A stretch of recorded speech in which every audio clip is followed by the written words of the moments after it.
Em nome do Pai, do Filho e do Espírito Santo. Amém. Sejam todos muito bem-vindos. Hoje, sábado. E nós, aqui no nosso canal de evangelização, também temos por costume, nos sábados, fazer um pequeno exame de consciência daquilo que aconteceu ao longo da semana. Então, as coisas que foram boas, as coisas que não foram tão boas. Procure pensar um pouquinho lá desde segunda-feira para cá.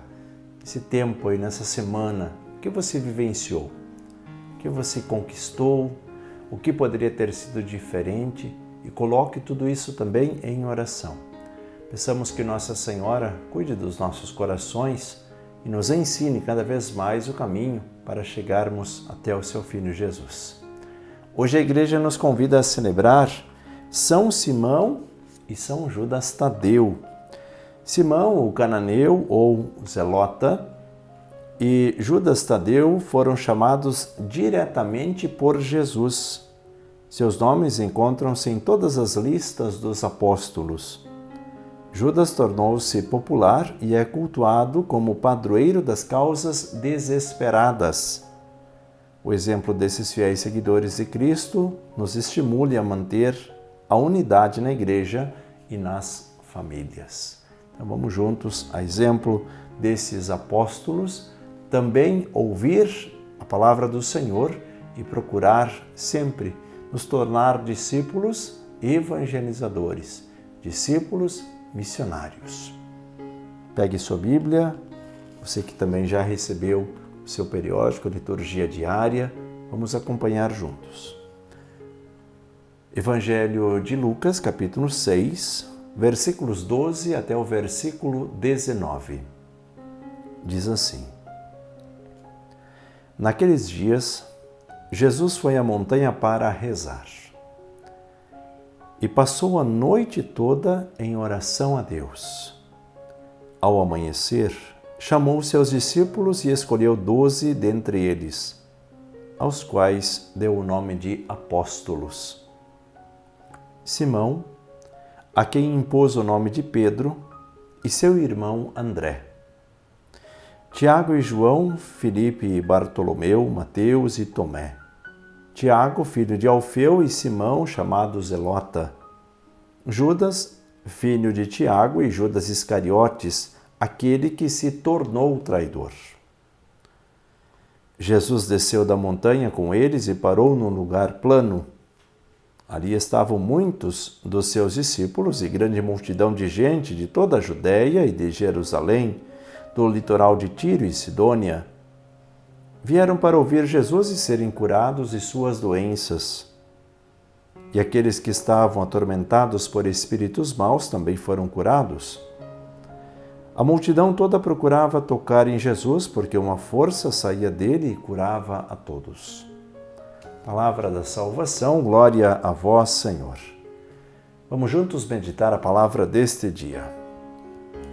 Irmãos e irmãs, celebrando São Simão e São Judas Tadeu, nós também celebramos o chamado que Deus nos faz todos os dias nesta caminhada de evangelização.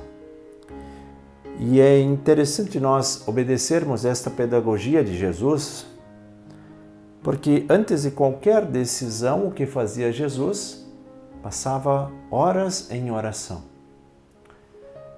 Creio que muitas vezes nós falhamos nesse quesito. Por quê?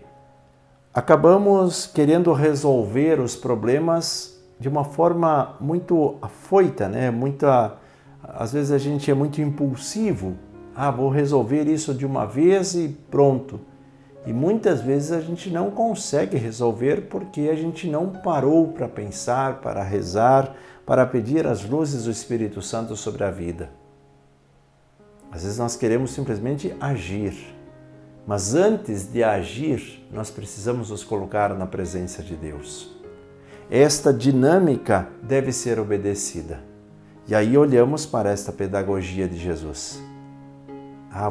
Vou ter que escolher os discípulos porque eu já não estou dando conta de fazer tudo sozinho. Então ele passa uma noite toda em oração. Claro que por bastante tempo ele já devia estar pensando nisso, mas a confirmação vem através da oração. E aí, ao amanhecer, ele reúne seus discípulos e escolhe 12, aos quais chama de apóstolos, ou seja, esses que são os representantes diretos. Aquilo que eles anunciam é como se o Cristo estivesse falando. E aí você vai dizer, sim, mas por que ele escolheu Judas Iscariotes, esse traidor? Mas enquanto Jesus chamou ele, ele não era o traidor. Ele tornou-se traidor porque se deixou perverter. E você sabe o que perverteu Judas? O dinheiro. Porque era Judas o responsável pela administração. E Judas se deixou perverter. E aí acabou entregando Jesus por poucas moedas. Mas até então, ele era um homem da confiança de Jesus e, de fato, Jesus confiava nele. E será que Jesus pode confiar em nós? Veja, ao escolher os apóstolos, Jesus também inicia como que um novo processo. Agora, vamos descer a montanha e vamos para o mesmo nível, essa realidade do povo, porque é ali que nós vamos trabalhar.